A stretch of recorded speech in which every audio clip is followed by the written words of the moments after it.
Well, hello, everybody, and welcome to our topic today of the why before the how. My name is Sherry Knight. I'm a global director. I've been a coach for 10 years, and I do coach full time now. I retired from my career as a hairstylist about 5.5 years ago. And now I get to do coaching. I get to be home with my husband and I get to take care of my granddaughter a few days a week.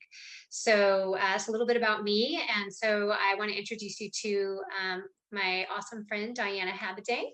Diana, Mhm. you want to share? Thank you. Yes, my name is Diana Campos Habedank, and I have been a coach for a little over 3 years. I'm an integrated national director, and I have absolutely loved this journey. I'm a stay-at-home mom, and I have two teenagers. They keep me super busy, but I have plenty of time to be with them, be their Uber driver, and just do everything they need. As a mom, it's been amazing. So I love coaching because it allows me to help people. Awesome. Well, thanks, Diana. So it's a little bit about who we are. So we want to get into this, the how before the why. Now, I want to preface this by saying one of the most important things as on your journey as a health coach, one of your biggest tools is your story. But I really feel that this is the second most or almost equally important because this is about honing in your craft of getting really good at the art of asking questions, getting really good at awakening somebody to really dig in and find out what it is that truly matters to them, not about what they want and why that's important.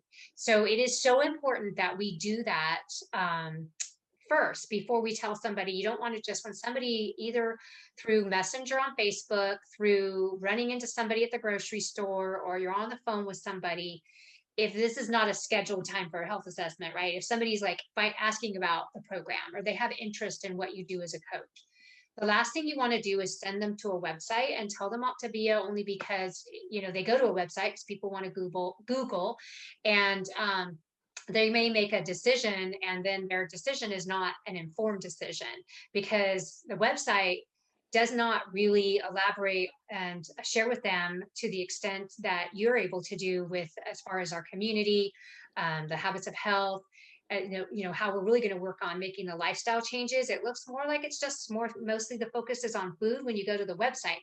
And so that's also giving the how before the why. So if somebody wants something bad enough, they're going to find a way to get it. And so that's why we want to have that opportunity to really have that conversation with them first, because this business is truly more about sharing and caring, sharing your story with people, caring enough about them to find out what's important to them and take that time to listen and really to awaken them to verbalize. Because a lot of times people will verbalize things they have not even thought about, much less spoke about. And they think that they're settled. Like this is, oh, runs in my family, so people settle. So we want to really have an opportunity to have that conversation with them first. When we send them to the website, it does seem more like we're telling and selling and just trying to, get them to sell something, and that is giving the how first. So we want to be able to have that opportunity to really listen in to how what we have can fulfill a need that they're searching for.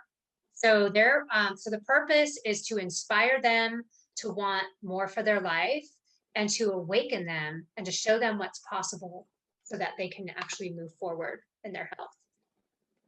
Diana? Yes, so it is. It's just our job to awaken them to what's possible. We want them to paint a picture of what their life will look like. And we really want to know what their why is.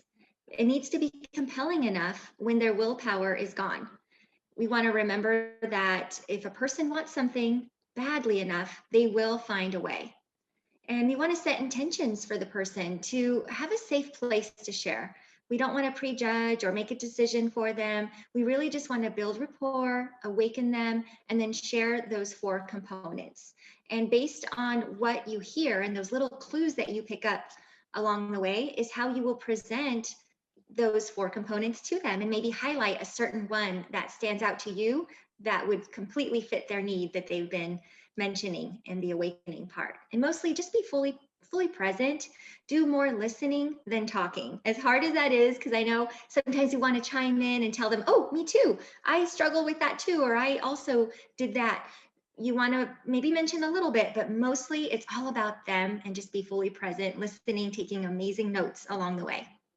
Right. I love that, Diana. And I wanted to comment on a couple things, about prejudging. A very common thing as a new coach there, a lot of times we do prejudge and we make a decision and we say, oh, well, I know they're not going to be able to afford it, or I know that they're not going to want to do this because they think it's packaged food.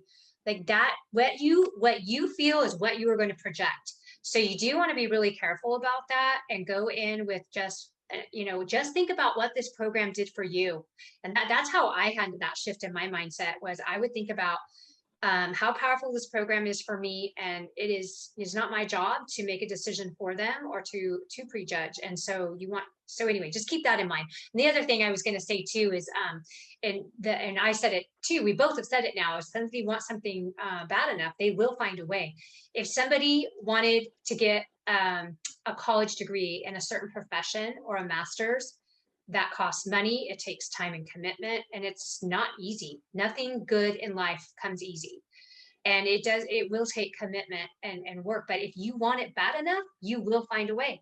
If you want that college education, you're going to find a way to get the funding for it and to find the time, even if it means working two jobs to get you through. Mhm. If you want to go on a vacation with your family and you're already credit card debt out, you're still going to find a way. You're going to make some finances to extend it even more. Not that we should, for sure, but my point being, people will find a way. They'll find a way to buy that designer purse. So that definitely, I think, like that I think is like really important. Really kind of says right there why it's so important to find out their why first. Because if you awaken them, the how, the cost, nothing else will matter. So you want to really get into what's intrinsically motivating them too. And just to make sure you guys are clear, we wanted to talk a little bit about intrinsic versus extrinsic motivation. When you are awakening somebody to find out their intrinsic motivation, you're really trying to be empathetic and to really place yourself in their shoes.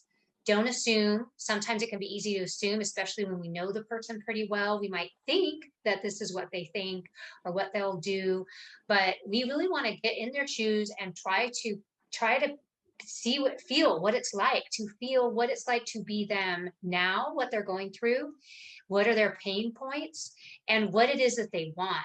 What's going to make them smile? What's going to excite them? What's going to light their fire?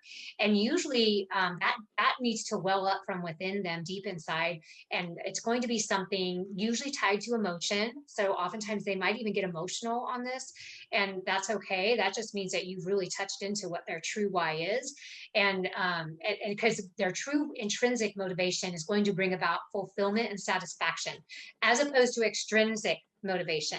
That's temporary. That's where the doctor says you got to go on medication if you don't do something, or hey, if you do this, I'll give you this. I'm going to offer $100 off, or I want to lose this weight for the wedding. That's all extrinsic. It's momentary. It's more on problem solving than creating something. So you really intrinsic motivation is finding out what it is that they want, like if what they want to create for their life. What would optimal health and well-being look like for them? So we want to take AIM. So that's the first thing you want to do with somebody. AIM stands for awaken their intrinsic motivation. So we want to find out what it is they want to accomplish and why that's important to them. And what is that going to mean to them? And we'll use phrases like, tell me more about that, or what does that mean to you? Diana, you want to take this one? Of course. So we want to help others discover what is most important to them. This conversation that you're about to have with your potential clients is the gateway to a whole new life for them. If their why is strong enough, it will create action with intention. And trust me, that's the type of client you want. You do not want a client that's not ready. It's exhausting. I know sometimes we want it for them more than they want it for themselves, and that's just not healthy. They need to want it. And that's why the awakening portion is so important. It really is, I think, the most important part of the health assessment. revisit their intrinsic motivation often to help them stay focused on creating the life that they want. Go ahead, Right. Sherry. So with that all being said, I just want to encourage you guys, take notes, listen when your mentor, because as a brand new coach, you're going to be listening to your mentor or someone on your mentorship team do a couple health assessments for you.